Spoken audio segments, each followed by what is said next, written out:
16 what's been going on. We've seen how sin infects everything, or uncleanness. Right.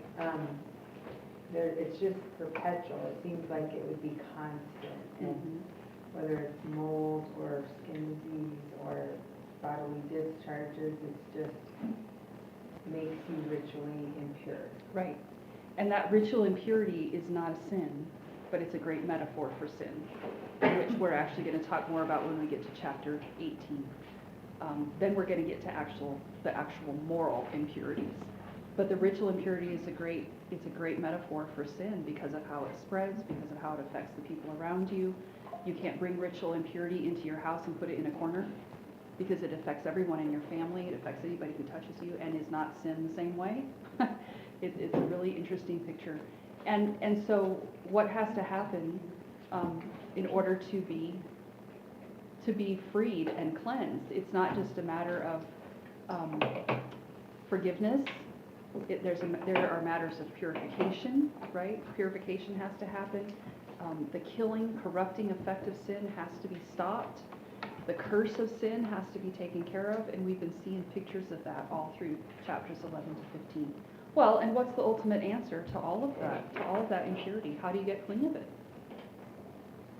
Sacrifice, ultimately. I mean, some of the impurities are minor ones. You just wash, you wait till evening, but the major impurities, the way you get rid of all of that is sacrifice. And why would that be? Because everything is pointing ahead to the ultimate sacrifice who's coming. Yeah.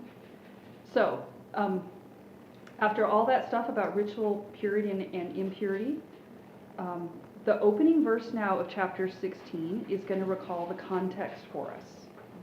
Okay, now, let me just ask you, what was the last event that happened in Leviticus?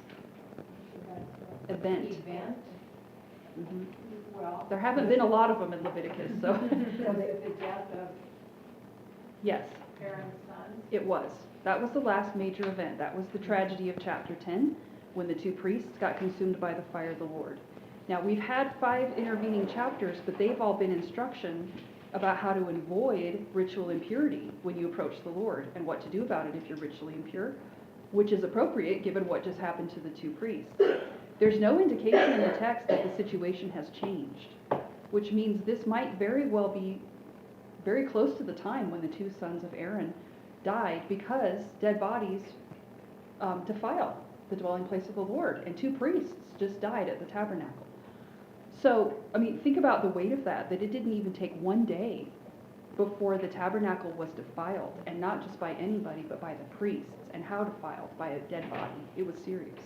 So what do you do about that? And it's not just that the priests have defiled the tabernacle. There's a metaphorical sense in which, despite the people's sacrifices, the pollution of their sins and impurities accumulates. And it continues to accumulate, which contributes to the defilement of the Lord's dwelling place. So, even if you're minding your P's and Q's with all those laws from chapters 11 to 15, how much would it take for you to unintentionally contribute to the defilement of the Lord's dwelling place? It wouldn't take much at all, would it? It's hard to even keep track of everything. Chapter 16 now provides instructions for this annual day of purification, when the sins and the impurities of the Israelites are purged from the tent of meeting. This is the Day of Atonement. And purification defines everything that happens on this day. So, this ceremony, hi Sarah, this ceremony it's the most complex and detailed of any ceremony that's described in Leviticus. And structurally, it's the center point of the book, and it's the center point of the first 5 books of the Old Testament. So the whole Pentateuch, this is the center point. And there's a reason for that, and that is this is the most important ceremony on Israel's calendar.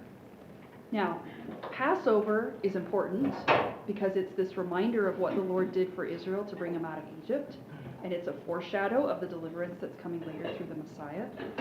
But the Day of Atonement is central to everything that goes on in Israel, because without it, the Lord will not continue to dwell with his people. So in order for there to be ongoing fellowship between the Lord and his people, regular atonement is necessary. And this is the only day of the year when a human being is actually allowed to enter into the innermost sanctuary of the tent of meeting. Okay, so let's read chapter 16. You're welcome.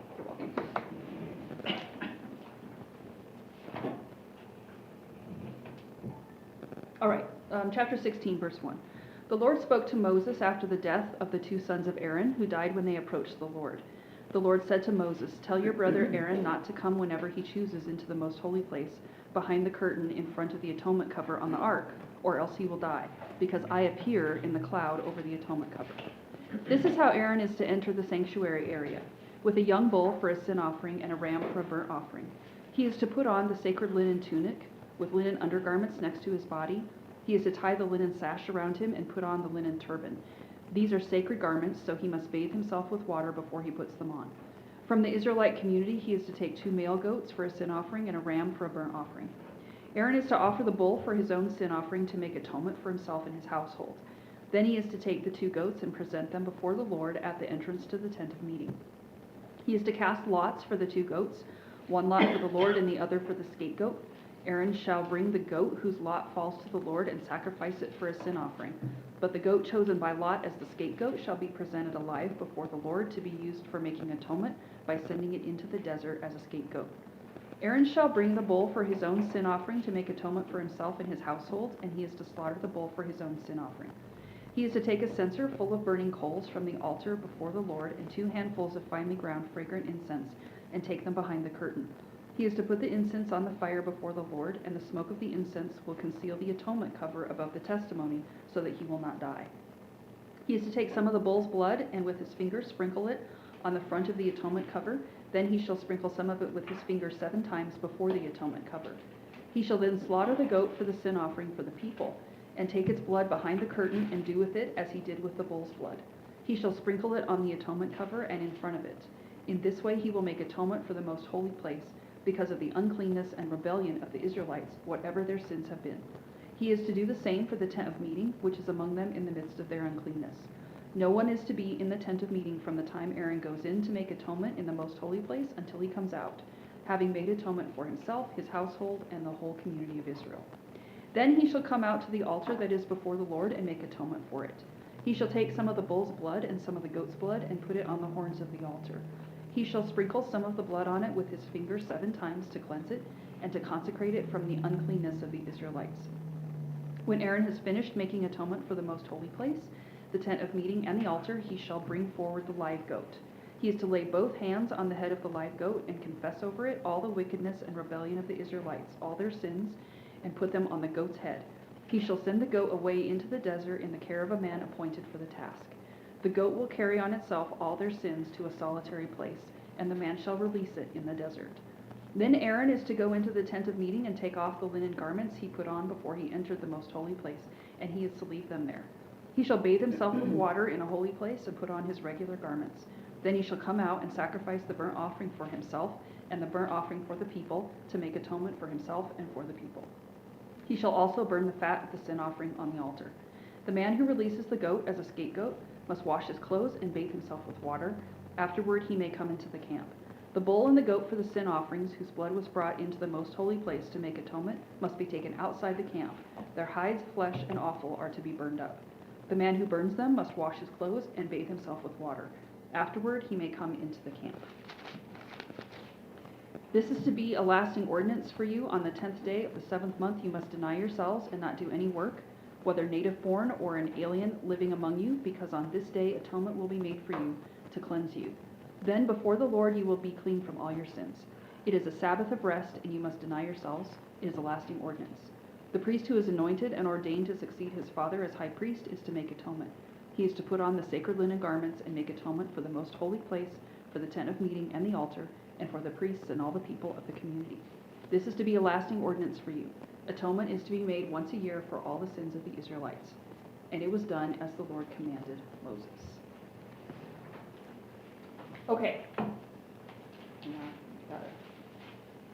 a diagram later. Okay. How does chapter 16 open in verses 1 and 2?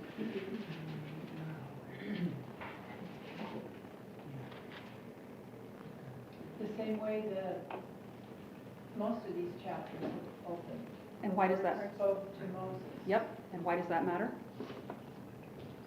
It's important that we know that these are the Lord's instructions and not just something that Moses envisioned. Right. And not something Aaron made up. Because the last time Aaron made up something, He got in trouble. he got in big trouble, right? Because they were in idolatry in about 2 seconds. So it's really important that, and particularly on this day, if they're going to approach the Lord, they have to approach the Lord on his terms. To do it any other way is dangerous. I mean, deadly dangerous. So, okay, so the Lord speaks to Moses, and then it adds right there after the death of the 2 sons of Aaron, who died when they approached the Lord. So right off, there's this very sober warning for the high priest. The deaths of his sons demonstrate the danger of approaching the Lord in a way that he has not prescribed. So the Lord tells Aaron he is not to come into the most holy place whenever he wants, or he will die. Why? What does it mention right there? Why will he die? Because the Lord appears in a cloud over the atonement cover. Right. And your translation might say the mercy seat, that it's the lid on top of the Ark of the Covenant. And so the image is that he's going into the throne room of the Lord. The Ark of the Covenant functions something like the throne of God, and the Lord is present there over the Ark of the Covenant, above the lid on top of the Ark. And if the Lord appears there, then his presence is a very real danger to a sinful human being. So Aaron has to follow the Lord's instructions if he's going to go behind the curtain without dying. Now, that's a serious job hazard, right? Like, why would the high priest risk his neck like that every year? Well, God told him to, but, why is this so important? So important that he has to be willing to risk his life every single year to do this. Because for the continuation of fellowship between the Lord and his people to happen, atonement has to be made. If the high priest does not make atonement for the people, how can they continue to live in the presence of the Lord, and how can they continue to have fellowship with him? They can't. You remember, atonement is at one meant. Literally, that's what it is. It is being at one. There's no way for the Lord and his people to be at one if the high priest does not do what he's instructed to do on this day.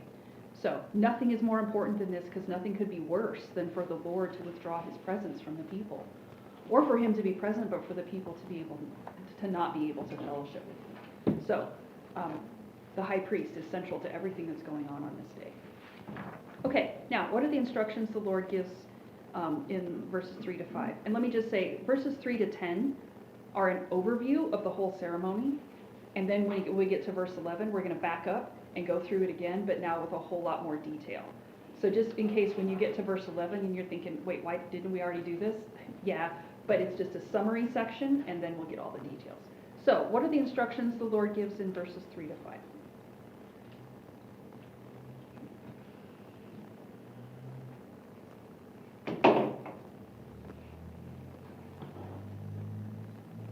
Bring a young bull for a sin offering, and a ram for a burnt offering, and then put on sacred linen tunic with linen undergarments next to his body. Tie the linen sash around him, and put on the linen turban. And those are sacred garments. Yes. And he must bathe himself before he puts on everything Right. with water. Yes. And then from the Israelite community, 2 male goats for a sin offering and a ram for a burnt offering. Okay, now let's talk through this a little bit. So hopefully, studying the sacrifices in the opening chapters of Leviticus, you can interpret some of what's going on right here. So the first thing the Lord tells Aaron is to bring the sacrifice of the bull and the ram for who? Himself. And for his household, that would include his family and the priests. So the first offering is for himself, and then for the people. So why does he have to do it for himself first? He has to be clean. He does. He's a sinner like everyone else, and he has to be clean before he can mediate for the people. So he has to do all the cleansing for himself and for the priesthood before he can go and do it for the people of Israel. Now, the Lord tells Aaron to change his clothes. So what is he wearing for his everyday work? His priestly robe stuff that. Yeah, that really fancy, the blue with all the gems and the turban with the crown and like all that kind of stuff, right? So on this day, the Lord actually tells him, take all that stuff off. You take off all the official high priestly stuff and he puts on this very basic linen sort of uniform with nothing on it. And it's sacred for this particular day. This is the only time of the year when he does this. This is the only occasion where he wears this. Why do you think the Lord would do that? Why would he tell him to take off all of his high priestly clothes before he goes into the most holy place? He's not the Holy One. There's a separation. Mm-hmm. And when he goes in, is he going in on the basis of his position as the high priest? No. No, he's going in on the basis of God providing atonement for him. And doesn't he have to approach God with the right heart? Yes, he does. And so you don't get to walk in being like, I'm the high priest, I just get to go where I want. No, it's dangerous for you too. And so there is there is a sense in which it communicates a humility of saying, okay, I don't come on the basis of who I am or the status I have. I come totally on the basis of God providing the means for me to have access. So he puts on these simple clothes because in the presence of God, even the high priest gets stripped of all his honor. So he goes in looking like anybody else would, but he still has to wear a particular garment for this day. Now, in addition to the offerings for himself, he brings these 3 animals as offerings for the community. The fact that there are 2 male goats for the purification offering, that should get your attention. Like, this is unusual, right? This is not how purification offerings normally work, but something unusual is going on this day. So, 2 male goats for a purification offering and a ram for a burnt offering. Now, after bathing and changing his clothes, then what does Aaron do in 6 to 10?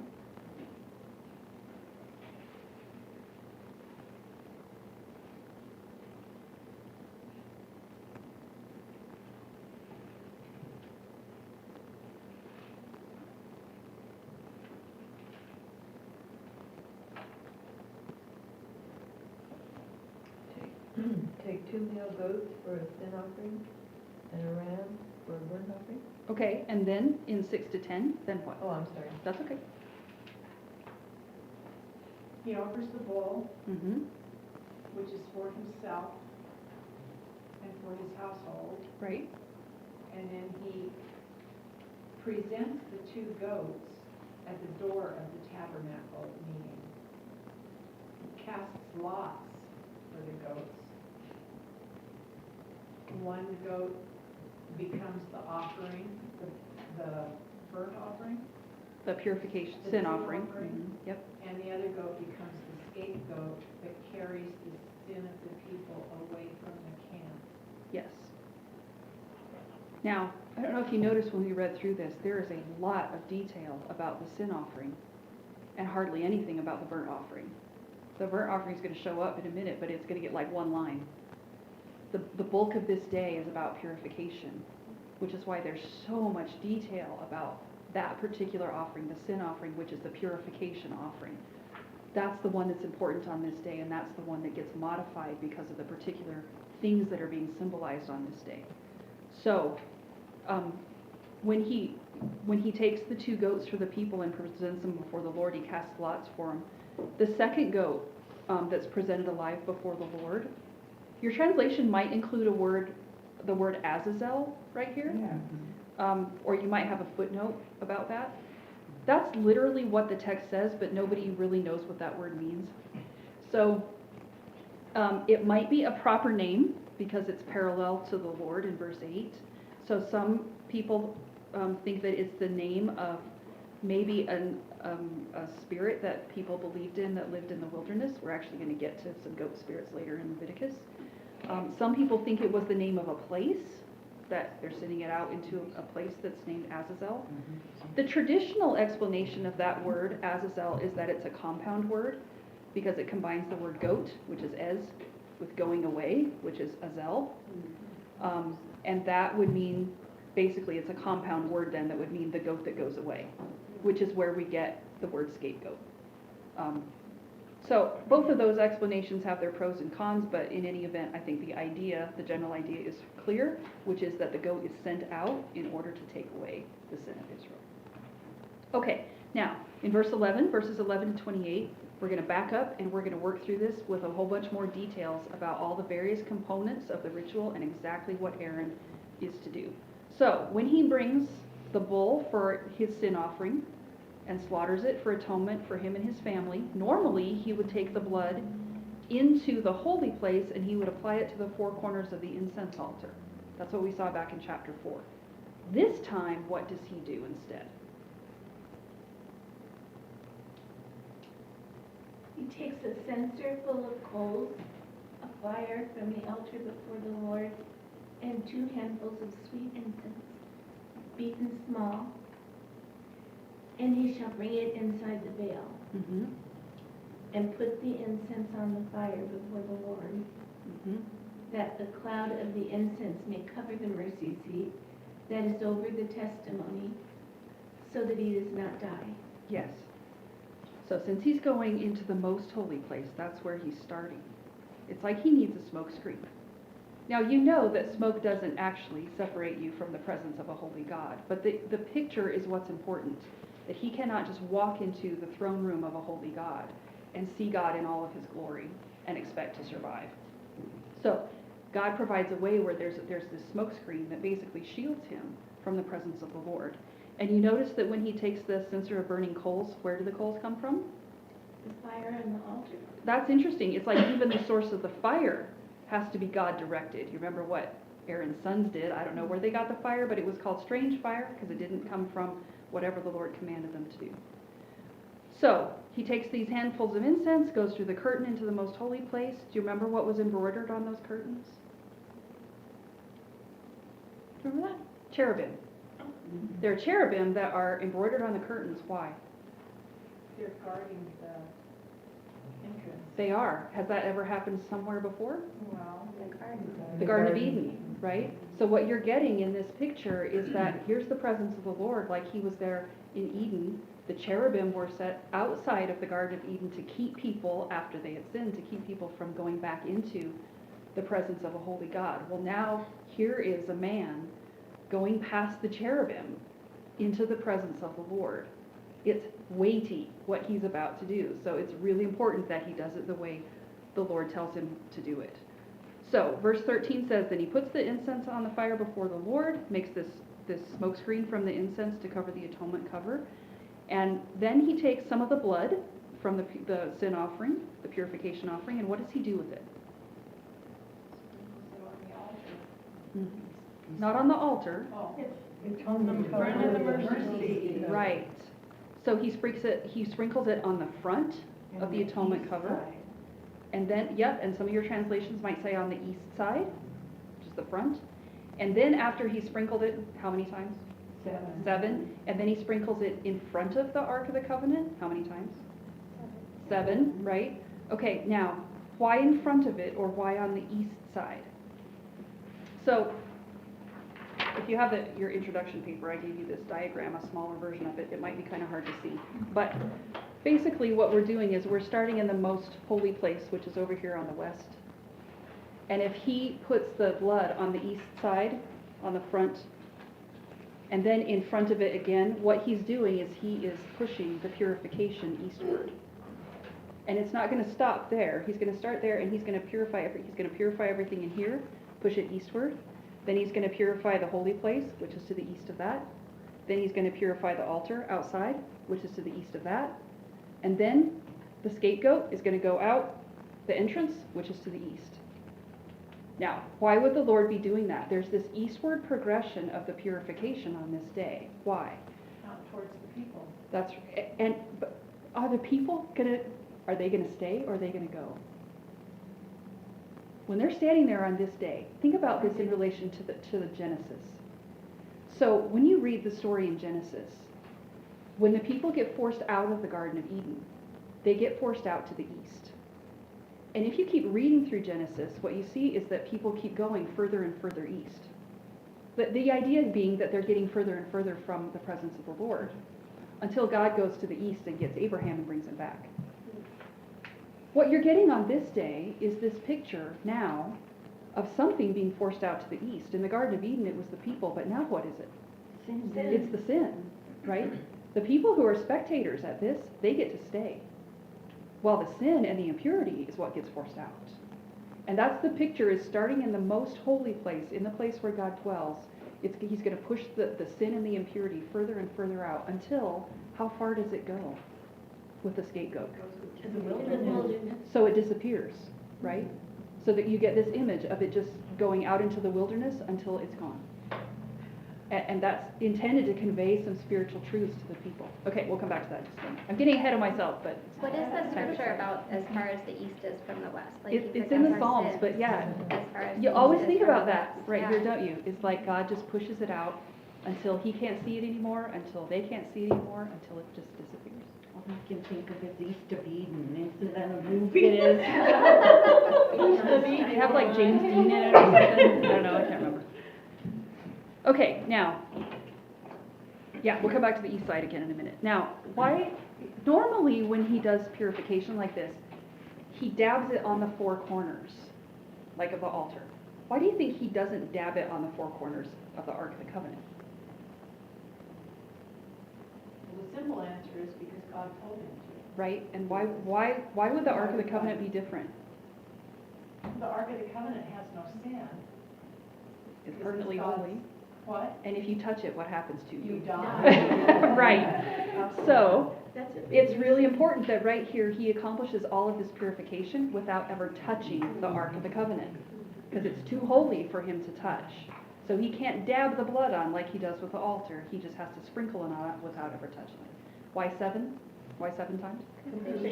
Yep, because you're getting this picture of completion. Multiple times you get this idea that it's a thorough kind of cleansing, which is symbolized by the 7 times. Okay, now after making purification for himself, then in verses 15 to 17, he does the same thing with the sin offering for the people. He follows exactly the same procedure, he slaughters the first goat, takes the blood into the most holy place, sprinkles it on the east side or the front of the atonement cover, the mercy seat, and then in front of it. Verse 16 is really important. What's he accomplishing in all of this? Make atonement for the holy place, because this is New King James. Mm-hmm. Make atonement for the holy place because of the uncleanness of the children of Israel, because of their transgressions, for all their sins. All their sins. Is it just the unintentional ones? This is for everything. All the sins the nation has committed, this day that sin gets atoned for. So that's the central verse that tells you how important this day is. Not just impurities or unintentional sins, but all their rebellion, all their transgressions, everything that would pollute the Lord's dwelling place and would cause him to either abandon or destroy the people, all of it gets dealt with through this annual sacrifice. And then he purifies the rest of the tent of meeting. That would mean the holy place where the incense altar is. Does the same thing for it that he does for the most holy place by applying the blood to the incense altar. That's not explicitly described here, but it's mentioned in Exodus 30, so we know that he does that. And then he sprinkles the blood 7 times in front of it, as he did back in verses 14 and 15. And then what does it add in verse 17?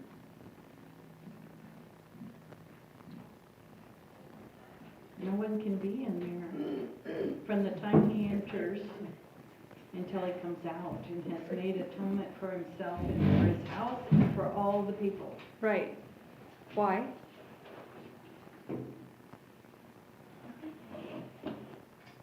Have you ever, mopped your kitchen floor? No. And, no, never did that, yeah. I haven't either because I have carpet, but if you're mopping something and then you're right in the middle of mopping and you have a kid walk through the kitchen with muddy feet. Every day. It's a little irritating, isn't it? There's this idea don't get it dirty until I'm finished cleaning it, right? The same kind of thing is going on right here. Anybody else who comes in is going to contaminate what the high priest is cleaning. The cleansing that's happening, it has to be a thorough cleansing, and people can't be coming and going.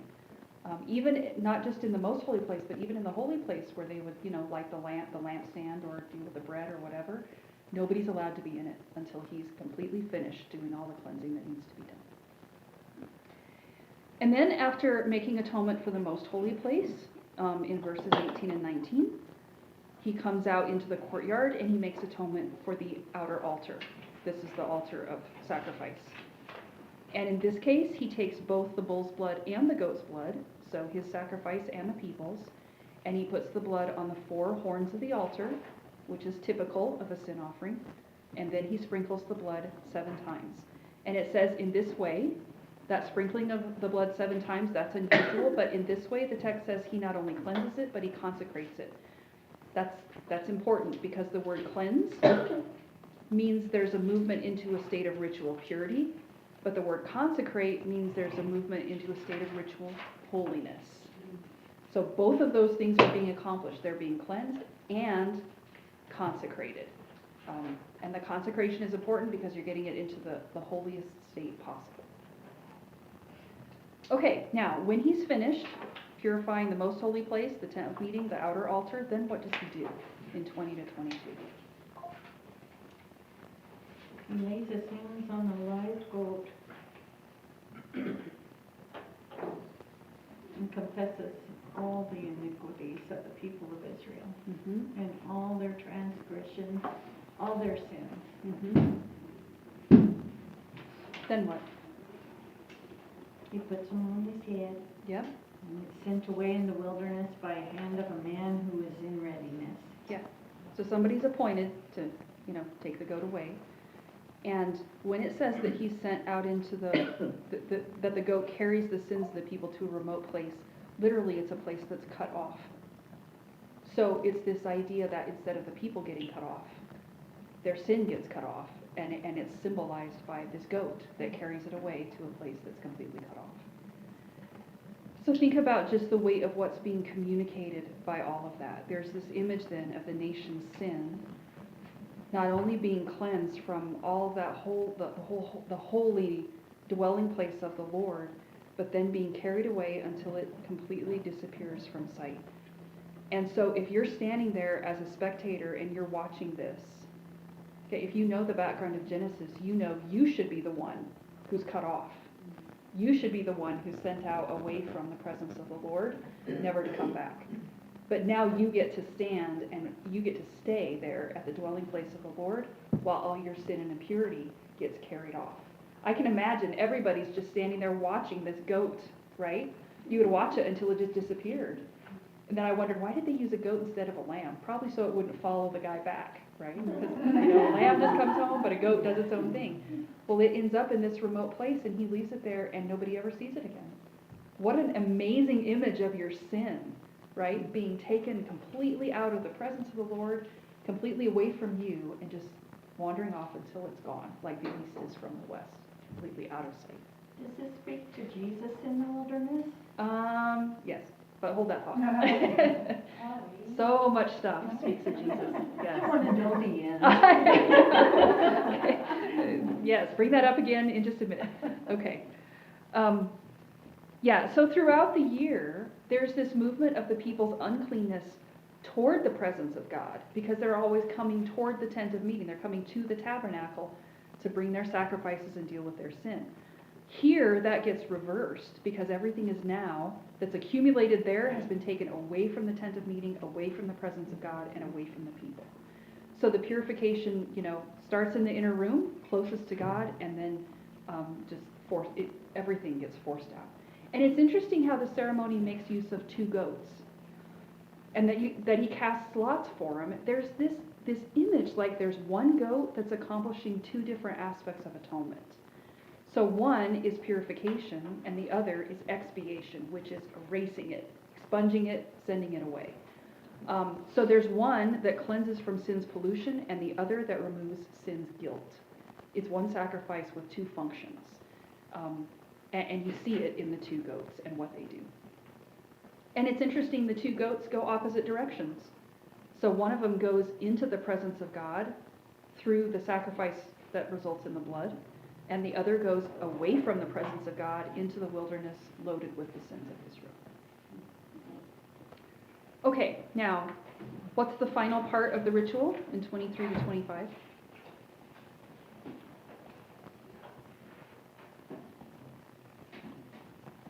Taking off the clothes, bathing, Mm-hmm. Then what? and then another burnt offering. Right. So Aaron still has to do the burnt offering for himself and for the people, but before he can do that, he has to change out of those clothes. And did you notice what he does with them?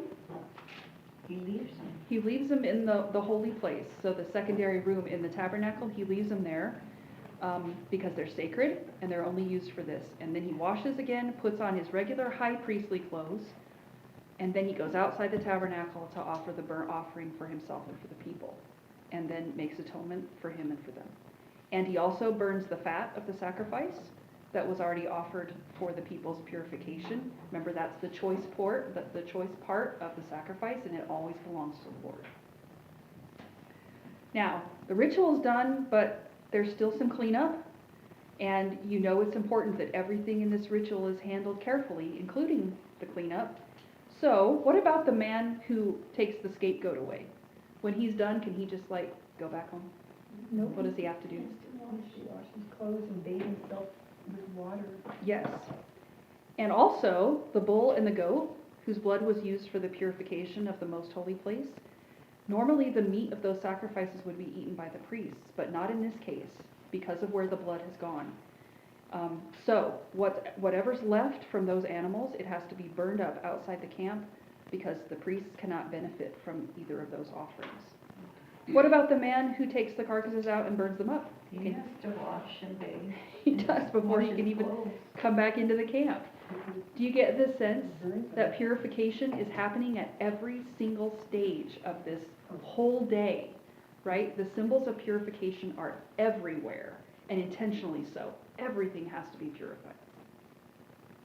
Okay, and then we get the summary instructions in 29 to 33. So what does he say first in 29 and 30? It's a statute, Mm-hmm. this atonement, Right. 10th day of the 7th month, Why the 7th month? completion. That's right. Yeah, now this would be, for us, this would be like September, October. But what we're going to see a bit later in Leviticus is there are actually 3 assemblies, sacred assemblies that happen in the 7th month. And God designs it intentionally that way, that in the 7th month there are these particular things that they celebrate, including the Day of Atonement. Okay, now on this day, is it a party? No, you have No. to rest. Right, and you have to deny yourself, which would typically mean fasting. You deny yourself, you fast, and you don't do any work. This is not the time to dress up in fancy clothes and eat fancy food. There is a time and a place for that, but this isn't it. Because this whole day, it's a very sober reminder of it's a reminder of the price that God pays for his people to have fellowship with him. He pays the cost for them to be at one with him. And so this is a day that is supposed to be attended with a humble and contrite heart. And who does it include? All the Israelites.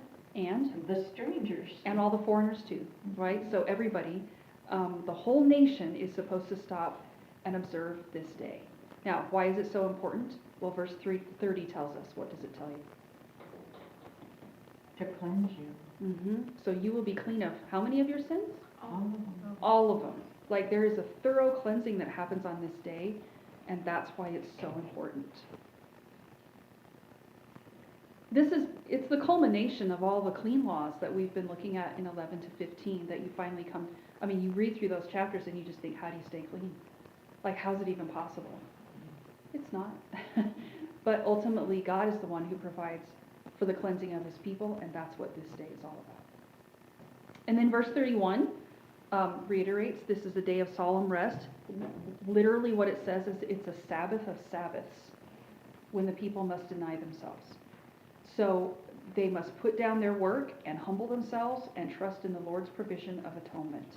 The people are just spectators to this entire ritual. Everything that's going on here, they're just watching. But it's an atonement that's just clearly and powerfully portrayed by all of these rituals, by the sacrifice that happens on this day. And notice the emphasis of verse 32, that the responsibility for the atonement of the nation falls entirely on one person. And who is that person? Yes, but before that, the high priest, right? The high priest is the guy who is on the hook for this whole day. He's the one who does everything. Okay, now, how does the chapter end in verse 34? Aaron did it. Hooray! Right? You can't always take it for granted that they do what they're told, but they did. They did it here. And again, this is to be a permanent ritual established by the Lord for the nation. Whoever succeeds Aaron as the high priest is the one who then keeps the ritual going every year. And atonement is to be made every year for all the sins of the Israelites, and they do it. Now, I find it interesting, forgiveness never gets mentioned in these rituals. Not because there's no forgiveness to be had, but because the focus isn't on forgiveness, it's on purification. And that's important because sin alters reality. Sin makes a permanent imprint on God's creation. Sin leaves an enduring stain on people and on relationships, and by its very nature, it causes corruption and decay. And what that means is there has to be more than just forgiveness, because sin that's forgiven can still kill you if it is not purified. And that's what you get on this day. The picture of the stain of sin being purged, the imprint of sin being healed, of sin being completely forced out of the presence of the Lord and of his people. That's the picture on the Day of Atonement. Atonement is at the heart of the Pentateuch and of Leviticus because atonement is the doorway to God. It's the doorway into life with God. This is how we get access to a holy God. Okay, now, I hear you saying, Jesus, so how do these things foreshadow the work of Christ? What do you think?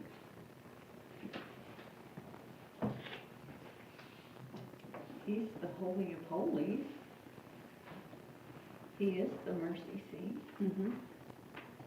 He's our high priest. He's the high priest. The scapegoat, the He's the innocent scapegoat. lamb. He's the sacrifice, right? The atonement for our sins. That's right.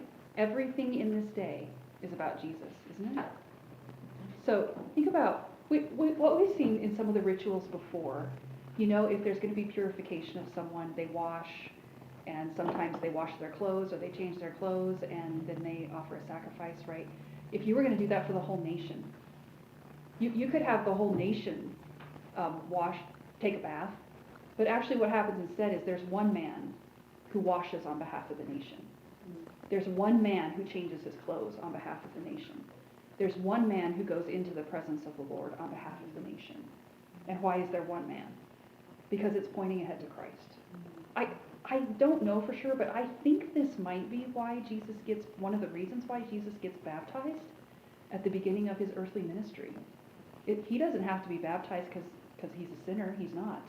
But when he gets baptized, it's a washing that identifies him with the people. He's doing the washing on behalf of the people. In fact, everything he's going to do on behalf of his people. So he's the one who then, as the great high priest, goes into the most holy place. He's the one who approaches God on our behalf. And what does he offer for his own sin sacrifice?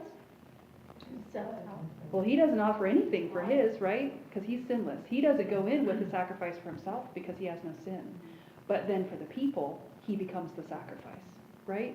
It's the high priest himself who becomes the sacrifice on behalf of the people. And he becomes the scapegoat.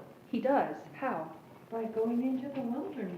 Right, and he's the He's one who taken removes the our sin, right? Yeah. So he's the burnt offering, he's the purification offering, he's the scapegoat, he's the high priest, he's the tabernacle. John says at the opening of the Gospel of John that the Word became flesh and tabernacled among us. And he's talking about Jesus. Jesus is the place where God and people meet. He's the dwelling place of God among his people. And it's interesting too, when the high priest goes into the most holy place, he does all this cleansing. He doesn't then live there, right? He doesn't just stay there and sleep there. He comes out again, because he's a sinner, he can't just stay in the most holy place. He does his work and then he comes back out. But what the New Testament tells us is that when Jesus goes in, the curtain gets torn in two, right, from top to bottom, and Jesus doesn't come back out. He sits down at the right hand of the Father. He stays in the most holy place. So now how do we get in? Through him. Through him. And it's not that Jesus opens the curtains, goes in, and then says, okay, you guys can come in now too. No, it's that if you are in Christ, you go in when he goes in. That there's one man who does all the washing and the changing, everything for the people. If we are in him, then when he goes in, we go in. When he sits down, we sit down. We get the same privilege, the same access, the same blessing that Jesus has because he's our high priest and because he's our sacrifice. I read this, I might have told you this before, I can't remember, but I read this commentary on Exodus where he was talking about the progression of the lambs through the Old Testament. And he said it's really interesting when you look back at like Abraham. So you have one lamb who's offered in place of one son, in the place of Isaac, right? So one lamb for one boy. And then you get to the Passover and you have one lamb for a family, right? So when you have a Passover lamb, you have get people together in your house and you have one lamb for the whole family. Then you get to the Day of Atonement and you have one lamb for the nation. You see how it's getting bigger and bigger groups of people. Until the day when John the Baptist sees Jesus coming. Do you remember what he says? Who takes away the sin of the world, right? Because all of this is pointing ahead to the one high priest and the one lamb who is going to remove the sin of the whole world. So he's our high priest, he's our tabernacle, he's our sacrifice. That's why the Day of Atonement is central, because this is how we get fellowship with God. God pays the price for us to have fellowship with him by becoming the sacrifice and the high priest that we need. And taking our sin away.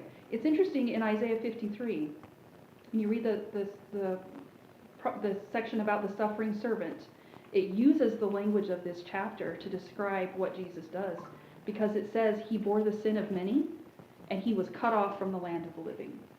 That's the language of the Day of Atonement. And Isaiah takes that and applies it as a prophecy to what the Messiah is going to do when he comes. He's going to provide the purification of the first goat, and he's going to remove our sins like the second one.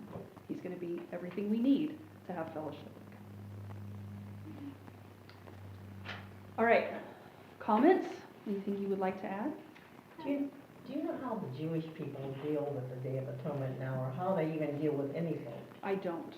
I need some Jewish friends who are Orthodox, so I could ask them that question. You know, I remember I asked one, he said, well, I said, how are your sins forgiven? Well, the Day of Atonement. And I said, well, that's just, for them, I don't know what it I don't know means. what they do on the Day of Yeah. Atonement. Because without the Ark and the temple, it's, Yeah, and you can't. yeah, I don't know what you They do. observe so many rituals in their life. And they do observe the Day of Atonement, Yeah, like they do. like It's their in big Israel, thing. it stops. Everything stops on the Day of Atonement. You can't be driving or, but I don't know what they do. I don't know.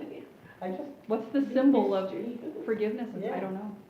That's a good question. And then I have a kind of obscure question about the rope that they tie around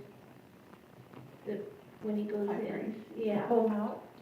To pull him out if he dies, Oh, yeah. And now what happened with the two sons? Did they know to put a rope? They No, So but the- they didn't die. We don't know the They weren't answer. dying. It sounds like they died in the holy place, not in the most holy Oh, place. not in the most holy place. So the Levites could come and just take them out. The Just rope never wondering. gets mentioned in Scripture. So that's a part of Jewish tradition, but it's never described in the law. So, yeah, because we never get it in the Bible, we don't know quite how that worked, but Jewish tradition says they did that to the high priest. So do they, so after that, did they always tie a rope? I don't know, We don't know. but Okay. you probably Google Yeah, it and it's find something out, we yeah. don't need to know, really. But it's, yeah. Because if he doesn't come out again, you're kind of like, what do we do now? Yeah, what do we do? How do we, Yeah. get rid of the body? Mhm. I wanna know about that pile of dirty clothes. And does that just pile up year after year? I don't think so. I think it's because it's in the holy place and not the most Oh, holy place. okay. I Another thought- priest could come in Sure. and take them and I wash them. was putting it in the wrong place. I thought that actually, but I thought that the first time too, because I was like, if he's the only one who can go in, how do you get him out? But I think it's because it's not in the most holy place.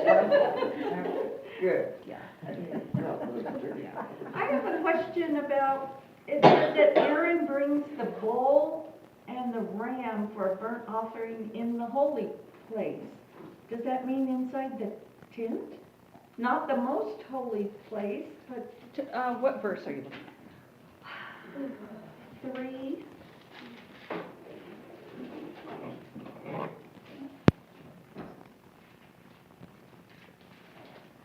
So my translation says, this is how Aaron is to enter the sanctuary area with a young bull for a sin offering and a ram for a burnt offering. So the idea being he's not carrying the animals in, but the way that he gets in is through the blood of those sacrifices. Oh, okay. That's how I would understand it. And then my other question Wait a is, minute, Kelly. New King James inserts, thus Aaron shall come into the holy place with the blood of a young bull as a sin offering and of a ram as a burnt offering. That makes more sense. Whew, okay, good. So the animal is killed out in the Mhm. courtyard, and just the blood is taken into the holy place. how could they set up the most holy place? What do you mean? When Did they move travel. Mm-hmm. this tabernacle? Yes, and the But Lord has, nobody could be in there. well, the Lord has very specific instructions for how they take down the tabernacle. Okay.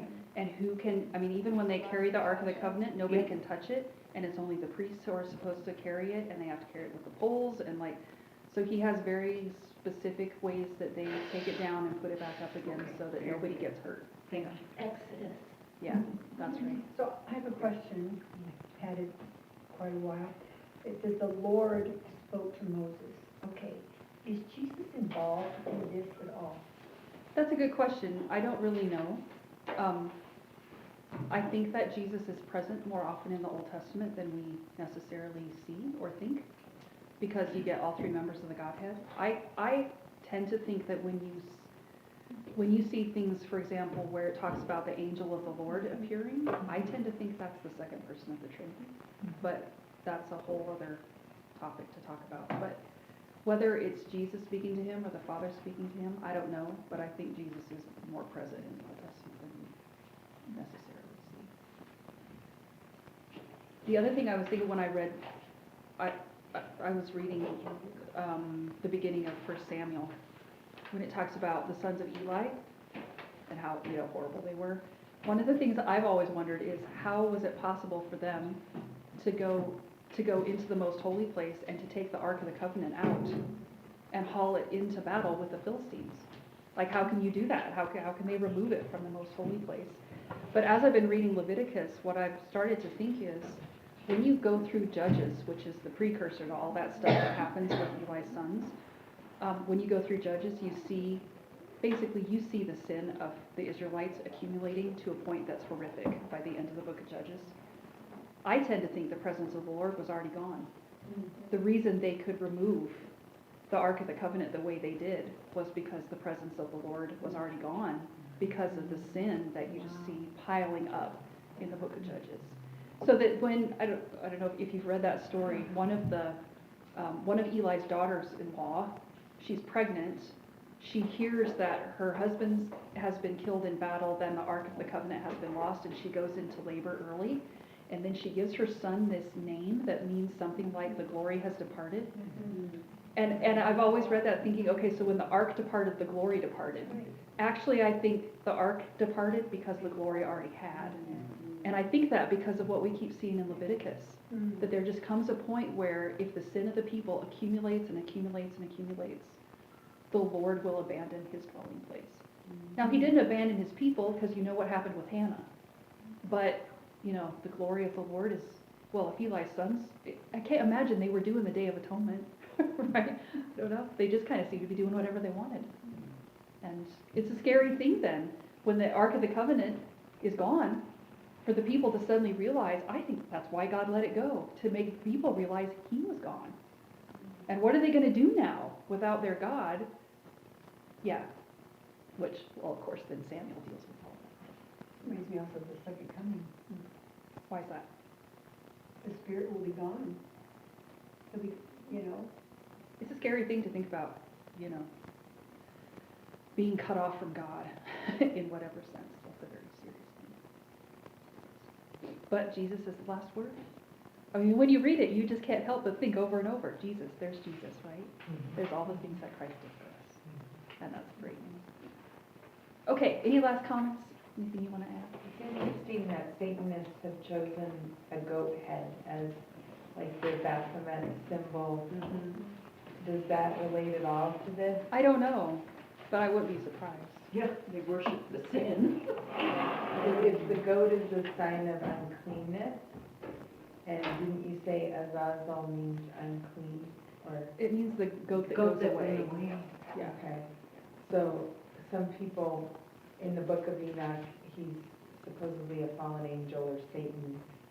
But it's interesting that the goat represents uncleanness and they've chosen that for their Yeah. symbol. And the very next chapter, next week, we're gonna see where the Israelites are actually sacrificing in the wilderness, they're sacrificing to goat spirits. That reminds me of the Goats, you know. Masonic, it reminds me of the Masonic Yeah. Lodge, when they have a death. I don't know if you've ever been to their funerals, but I remember Keith going, because he, was on the people, and he went and he said, oh, it is so demonic. It is awful. It's a lot of A lot of symbolism, goats. yeah. A lot of the goats at the altar. Talking about Jesus throughout the Old Testament, Melchizedek, Mhm. sums up that. You mentioned that before, Donna. I don't know a lot about it. Nobody does. So anyway, yeah, there you go. Yes, and when we get to Hebrews, which we will, we'll talk about Melchizedek. Okay. All right, we will stop there. Are there things you would like prayer for? Pastor search committee.